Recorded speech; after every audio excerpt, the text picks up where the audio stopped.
皆さんこんにちは。こんにちは。編み物ライブのお時間です。今日は、前回に続きローズの2回目です。今日はこのね、はい、ローズのお花ですね。この前回はこの裏側と周りの花びらを編んだところで終わっています。はい、今日はこの中心のお花の芯の部分、はい、これをご説明するのと、最後取り付けたりの仕上げ方も一緒にご紹介していきますので、完成まで一緒に見守ってください。はい、完成楽しみですね。前回の説明の後全部できたのがこの今お見せしている状態で、芯以外の花びらが全部編み上がったところです。はい。そうですね。3枚花びらが全部できました。すごくね、ボリューミーな花びらがつきましたね。はい。ね、かわいいです。では今日中心部分からですね。はい。説明をします。中心の、花びらのつぼみみたいな部分ですね。はい。鎖編みをちょっと編んで、マーカーをいっぱいつけてみました。はい、で、ここから、長編みを編んでいくので、まず、立ち上がり目を3つ編みます。で、後で戻ってくるときに分かりにくいので、またマーカーをつけておきます。で、長編みなんですけれども、よくご質問を受けるのが、目が増えてしまったっていうお話をよく聞くんですが、はい、長編みは、この立ち上がり部分で1本というふうにもうすでに数えますので、この1個目の部分は編まずに次の目から編んでください。はい、そうじゃないとね、目が増えていってしまいますので、次から入れていきます。で、ちょっとこれは取っちゃいますね。で、これもいらないので外しちゃいます。よいしょ。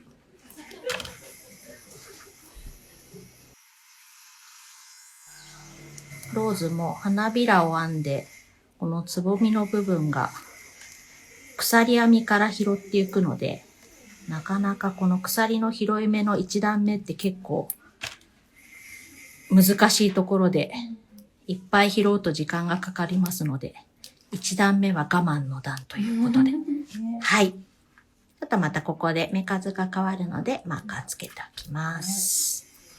で、次からは、これを1個入れて、ね、またここもすごく変化が多いですね。つぼみの部分なので、編み図をよく見ながら編んでいただくと、編み図も読めるようになって、幅が広がっていくと思います。でやっぱり花びらの部分と一緒で、長編みはあまり足元がふわふわっとならないように、ちょっとキュッと締めて編んでいただくと綺麗に仕上がります。で、ここまで来ました。またここで目数がちょっと変化します。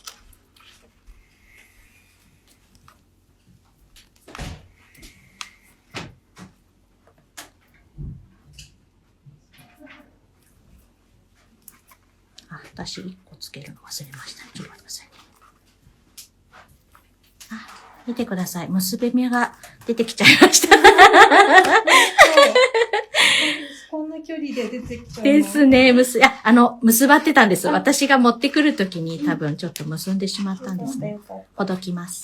ちょっと今の場所で結び目出た後、ね。ですよね。本当に結び目ってなかなか、いつも出てくると手強いなと。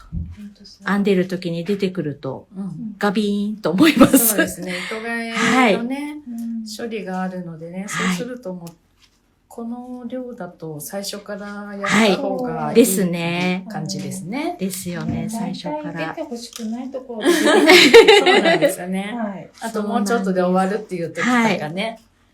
大体そうですよね、本当に。最後の引き抜き編みをぐるっと一周とかいうときに出てきたりしますよね。本当に。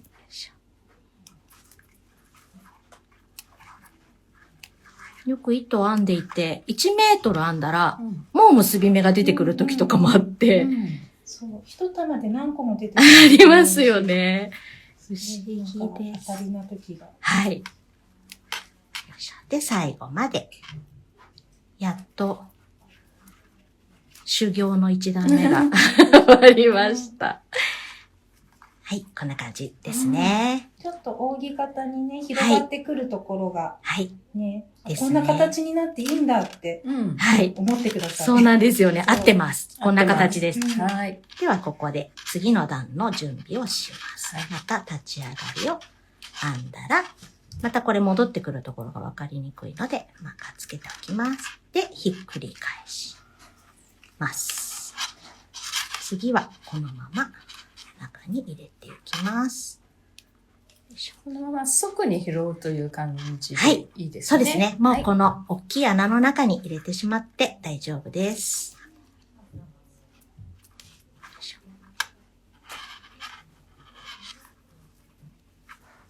なかなかビヨンドザリーフの作品ってこう、細編みが多いので、長編みがいっぱいってちょっと珍しいですよね、編んでいて。さらに次の段になると、また違う編み方が出てくるので。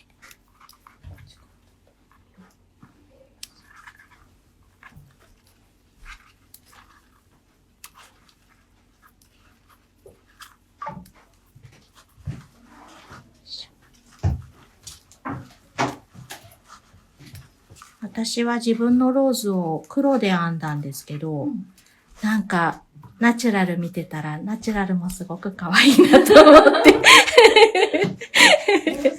何色でも可愛いんですね。はい。なんか全色揃えたくなりますね。はい。ですよね。もう限定のピンクもすごく可愛くて、可愛い色と思って、何でも合いそう。よいしょ。皆さんは何をきっと買われたんでしょうか。何色が人気だったんですかね、きっと。商品はピンクが人気でしたね。ピンク限定カラーだったので。ピンク可愛かった、確かに。ちょっとスモークピンクみたいな感じの優しいピンクなので、はい、ね。大人のピンクでしたよね、なんだか。すごく可愛かった。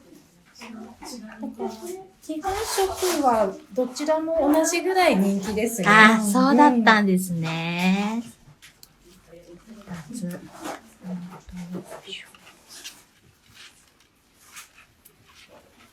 なんか黒とナチュラルでやっぱり編んでいても、糸の違いでやっぱり編み心地もやっぱり少し違くて。黒い糸の方が少し張りがあるんですよね。はい、そうですね。やっぱりナチュラルの方が柔らかい感じがするのかな。色合いも柔らかいですし。で、ここまでやったらまた、違う今度、また変化ですね。はい、ここで。余談ですが、このカラフルなマーカーは、はい、最初からこのカラフルセットなんですか？私すごくいっぱい使うので、はい、もう某 AM さんで、はい、はい、にっこりマークの AM さんで、1000個パックみたいなものを。1000個パック、ケースにいっぱい入ってるやつありますよね。そうなんです。すごくカラフルな、あれをもうポチッとさせていただいて。色分けできる分いいですね。いいですね。そうなんですよ。場所ごとでね。はい。そうなんです。で、それでレッスンの時とかに、お持ちにならなかった生徒さんにもう差し上げたり、もう、どんどん使ってくださいって言って、もうお持ち帰りにいただいてます。惜しみなく使う。はい、そうなんですよ。もう好きな色持ってってくださいみたいな。で、すいません、次からですね。また別の段になります。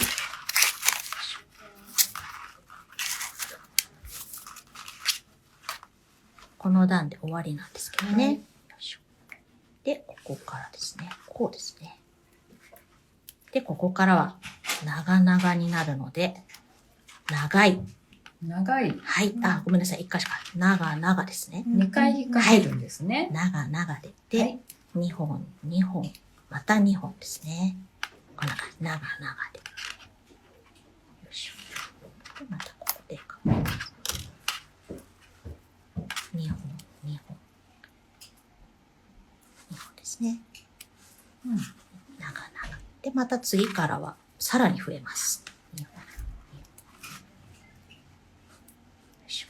長々編みってなかなか使わないですね。すごく多分私ビヨンドザリーフの作品では初めてだったかなと思うぐらい。はい。よくレース編みとかね、小さなモチーフ編みとかで、花びらとかいろんなところ長々編みとか出てくるんですけど、ビヨンドの作品の中では初めてです、ね。そうですよね。なんかちょっと珍しいなと思いました。本当編み図も編み記号が多彩にいっぱい出てくるので、すごくローズは、勉強になる作品だと思います。編み図を読むのが苦手なんだっていう方には、一つずつ、追ってっていただければ作品が仕上がるので、自信になると思います。いいですね。いろんな編み方がね、覚えられますね。そうですね。それもとても楽しく。で、なんか出来上がってきたものがまた楽しいと思うので、なんか自分にも編み図を読んでできるんだっていう自信につながると思います。なんか編み記号って、編み記号とか編み物用語とかね、慣れないとわからないので。そうですよね。もうね、多分見ただけで、もう私には無理って多分思っちゃう方もいらっしゃると思うんですけど。はい。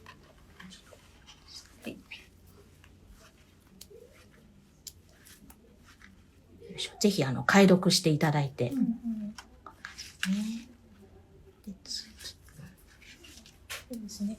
編み図が読めるようになると、今度ご自分でね、好きなものを選んでね、作ることできますからね。そうなんですよ。本だけでとか、あと今、本当に YouTube で、上げてらっしゃる方もいるので、もうそれを見てね、それだけでも作れるようになるので、あとも自分でオリジナルとか、はい、ちょっとアレンジで、なんか自分だったらここに花がつくと可愛いなとか、そういうのもできてしまうので、すごく楽しいと思います。ハンドメイドってそれが魅力ですよね。そうですね。はい。自分のサイズにできたり、自分でカスタムメイドできるのが、ハンドメイドの良さだと思うので。ですね。で、ここからは、全部ダブルでいきます。すごく長々編みって、糸をいっぱい使うので、どんどんすぐ糸がなくなってって。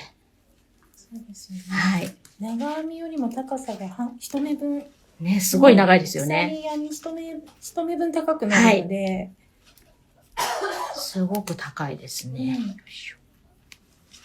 でも長々編みとかの作品って進みも早いですよね。高さが一気に出るので、なんか細編みって編んでてもなかなか進まないなって思うけど、長編みはあっという間に進んでいきます。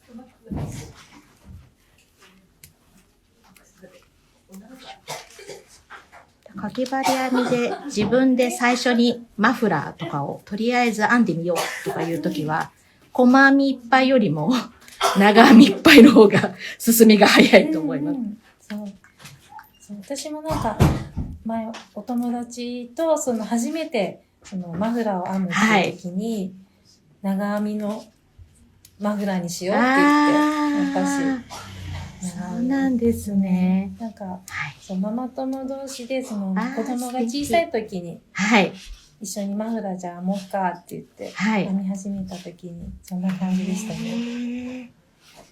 ちなみに初めて、かぎ針とか棒針を持たれたのって、おいくつの時だったんですか？私は小学校の4年生ぐらいです。学校の手芸クラブ。手芸クラブで初めてかぎ針編みを習って、そこで長編みを多分最初にやっぱし習ってます。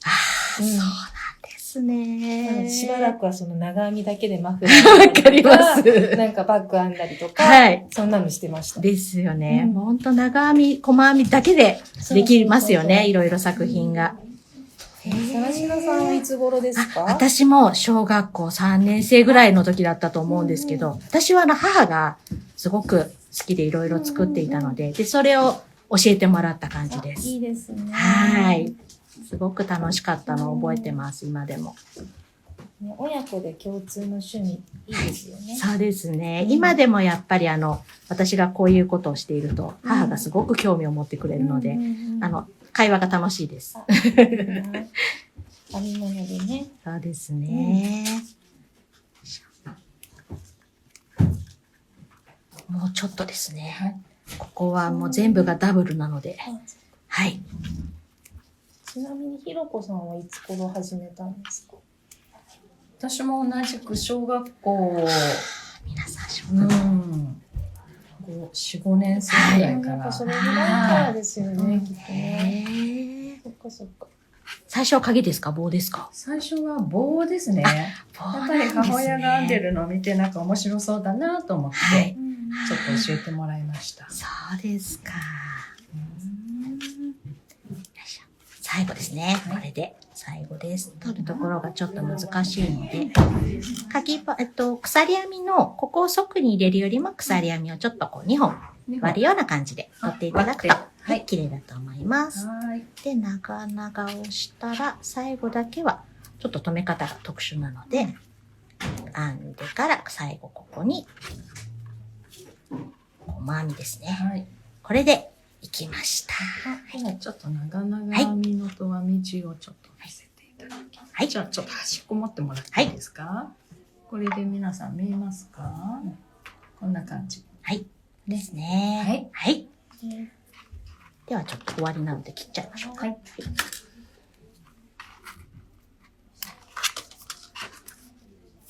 これで芯の部分が完成ですね。できました。丸くなりましたね。ですね。扇形ですね。で、これを、これが本来の大きさになります。で、これを今度はつぼみにするんですけれども、こちら側の糸がついていない方ですね。反対側の方からくるくる巻いていくだけです。この鎖の部分の軸を持ちながらくるくると。巻いていきます。これは、編み始めの、こちらの部分に沿って巻いていった方が綺麗に巻けるんですよね。そうですね。後で糸始末もここにしていく感じなので、この鎖の部分が綺麗に出るといいと思います。こんな感じで巻いていきました。そうすると反対側は、じゃじゃーん。くるくる芯ができましたね。すごい、じゃじゃーんですよね。かわいい中心部分ができました。ではこれをちょっと糸始末ですね。これしていきます。針をつけて、もう太い針で大丈夫です。ザクザクなので、太い針をつけます。閉じ針で、まとめていきます。この中心部分の、これが、乱れていかないように、こう取りながら、ブスッと。でちょっとまたぐちゃぐちゃになっちゃいそうだなっていうところを止めていけばいい感じなので、私はこういう感じで、ちょっと放射線状に行きます。またブスッとですね。これはね、芯の元が、崩れなければね、どのように、閉じていただいても大丈夫ですね。大丈夫です。もう一回ぐらい行きましょうか。これぐらいでいいですかね。こんな感じで。止めていきます。そうすると、ちょっとしっかりとできました。そこでまたね、芯を、くるくるを整えて。綺麗に整えます。たら、いよいよこの土台にですね、つけていくんですけれども、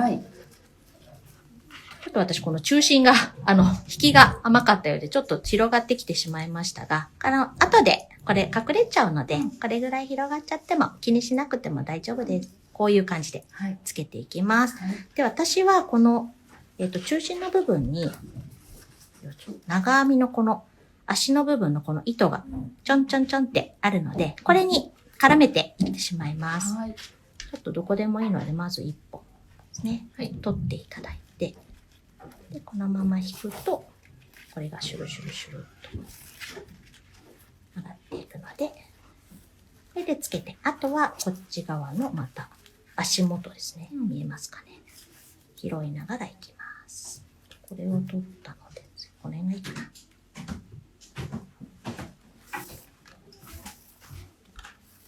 ですね。で、キュッと締めて、で、次の足にですね。で、別に全部一目ずついかなくても、飛ばしながらで大丈夫なので、こういう感じで。はい。で、あと、ぐるっと一周止めるといいと思います。はい。はい、こんな感じですね。一気にバラが完成しましたね。はい。ローズが咲いた感じですね。全部つけると。でもそれもほぼ完成ですね。はい。じゃあ、ここまで来ました。そしたら、今度は裏の始末ですね。こちら側。こちらの始末に入っていきたいと思います。はい。裏くっつけると、はい。このような土台を閉じつけます。はい。はい。もう一枚この土台が作っていただいたと思うので、で、1回目で編んだ土台ですね。そうです。2枚編んでいただいた方の片方の1枚になります。で、この土台の付け方なんですけれども、全部かかっていけばいいんですが、ちょっと目がわかりにくいっていう部分がありますので、私は全部マーカーをとりあえず打ってみました。はい。で、紫がこっち側から行った時のこれ最後の目ですね、これが。で、水色がスタートの目。で、この黄色が間に引き抜いている目なので、黄色は注意信号なので。注意信号。はい。なるほど。はい。これは、取っちゃいけないよっていう目にしてます。わかりやすい。はい。で、こちら側から、かがっていきますので、紫から数えて10目ずつ、カウントをちょっと打ってみました。はい。で、反対に、こちらの土台の方は、逆回りに今なっていますので、この水色がスタートで、紫が最後。こちらと反対なんですね。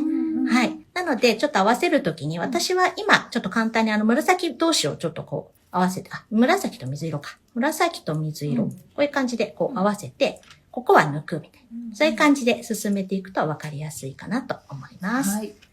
でもね、面倒なんですけど、最初に打ってしまうと、後がやっぱり楽なので。途中でね、1目ずれちゃうとね、なんか、あれれれっていう感じですね。そうなんです。ぐるーっと最後まで行って、最後一つ合わないと悲しい気持ちになるので、なるべくやっぱりやり直しが少ない方が楽しいかなと思います。で、こういう感じですね。こういう感じで。で、合わせていきます。でまず、ここから出していくので、じーっとマーカー外した目を見ていかないと、そうです。ずれちゃいますね。ガンと目を開いて。目を見開いておきます。見開いて。はい、見開いておきます。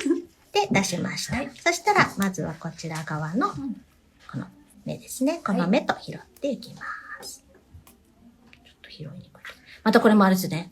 目を離さないように。ちょっとやっぱり取っちゃいますね、マーカーをね。目をガンと見開いて。皆さんも落とさないようにしてください。これです。はい、これでした。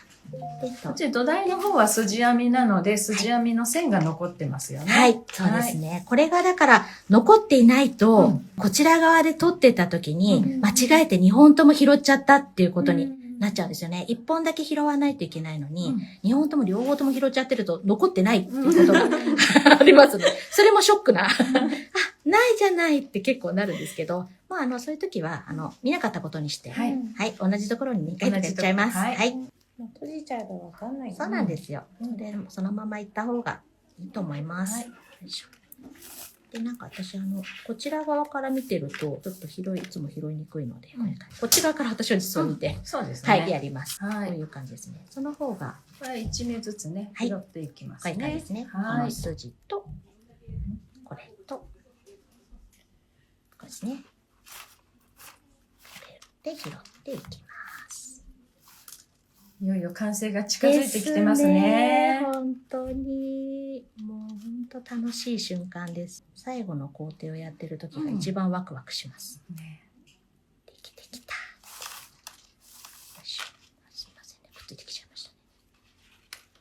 よければよかったですね。大丈夫です。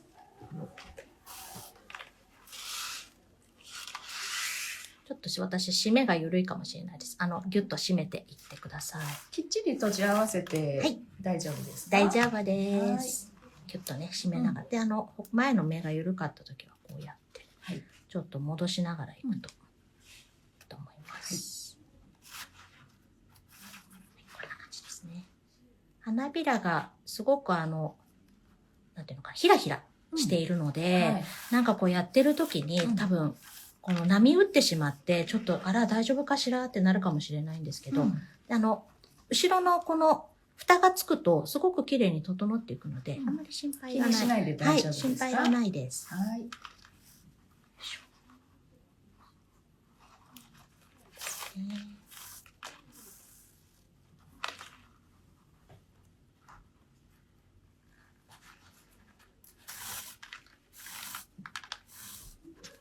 この一番安心する瞬間です。うん、あったーっていう。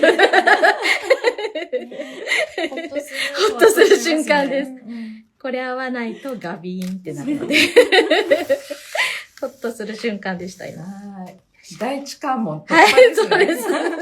これがあと4回ぐらいあるので、毎回ドキドキしちゃうんですけど。そうなんですよ。もう本当に究極がこの円が編んだ時に、まず一目ずれていたっていう。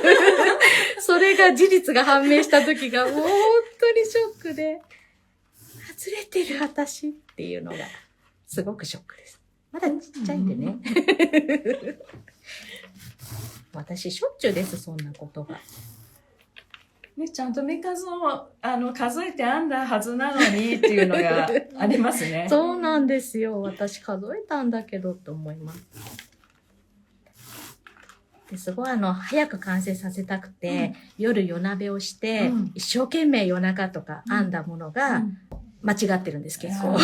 あるあるです。あるあるですか？あ、よかった。私だけじゃないんですね、それ。あの時間はどうしよう。そう。なのでもうね、夜中編むのやめました。です。あ、そうなんですね。あ、そっか。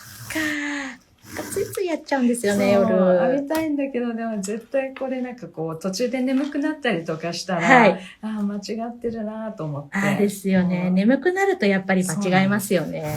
眠くなって、私この間モコ編んでて、眠くなってファーの目が落ちてるのが気がつきませんでした。ショックです、それは。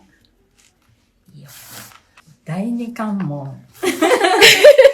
あれ今私実はちょっと黙ってたんですけど気がついちゃいました。なんか、よかった。会いました。よかった。第二関門突破。よかったです。ちょっと今私ドキドキしてて、これ合ってなかったらそのままスルーしようと思ってたんですけど、こういうこともありますって言ってそのまま言っちゃおうと思ったんですけど。ね、なぜこの皆さんに見てもらいながら、作っているとね。すごい緊張してます、今も。普段と違いますよね。はい。本当に緊張してます。もう今のなしでって言いたい感じです、私。取り直しお願いしますって言いたい感じです。そう、ライブだからごめんね。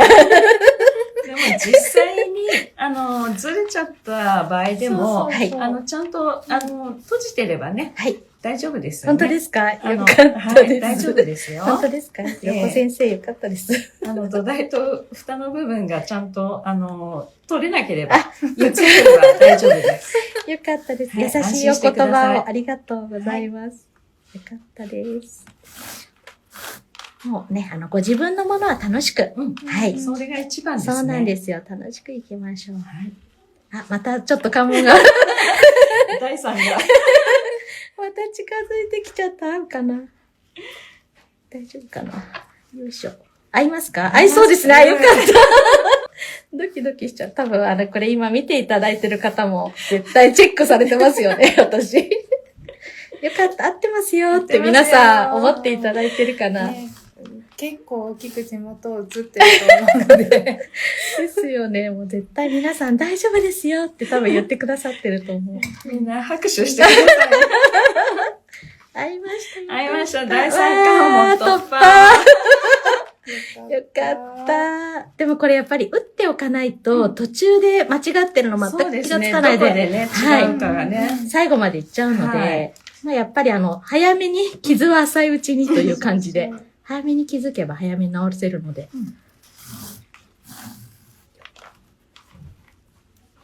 で、ここからはあれですね。なくなりましたので。はい。ここからはもう全部取っていきます。その部分だけは、土台が浮いた状態になるんですよね。そうです。こういう長編みの頭をそのまま4つ全部拾っていきます。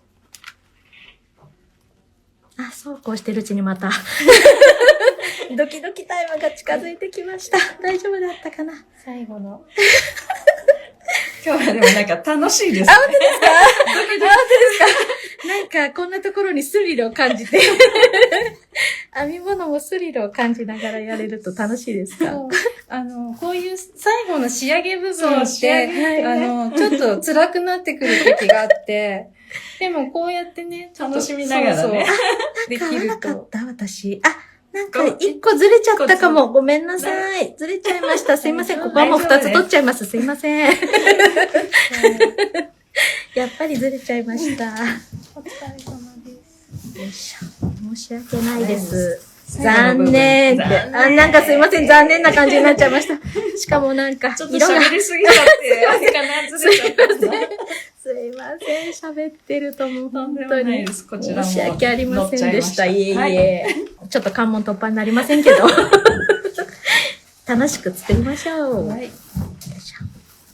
外れなければいいんです。はい。ですね。そう言っていただけるとありがたいです。本当。ちょっとやっぱりあれかな。1本がなくなったところで、2本になったところで、ちょっとなんか私、1つ飛ばしちゃったんだと思います。申し訳ありません。綺麗に終われなくて。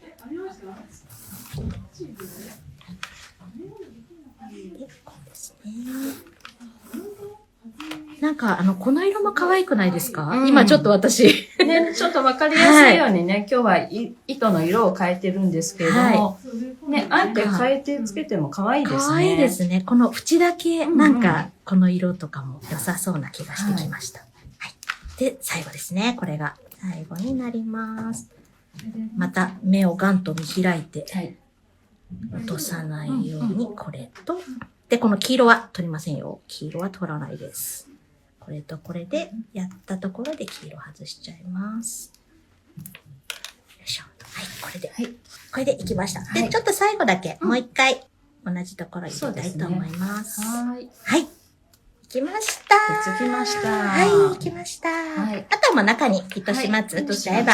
はい、大丈夫です。すみません。これが見えちゃいましたね。すみません。ちょっと私が、ちょっとギュッてやっちゃったので、大丈夫。ふわっとさせます。ここでふわっとさせます。これで、はい。ローズの花びらが完成しました。はい。ありがとうございます。完成。い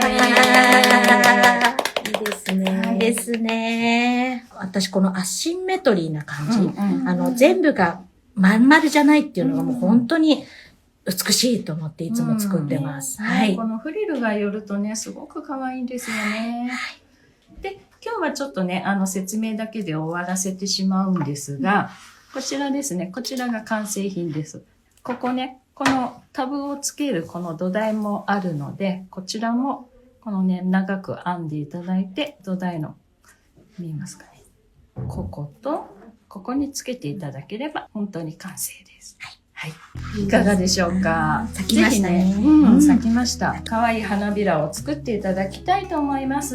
では今日はローズを編んでいただいた更科愛子さんでした。ありがとうございました。ありがとうございました。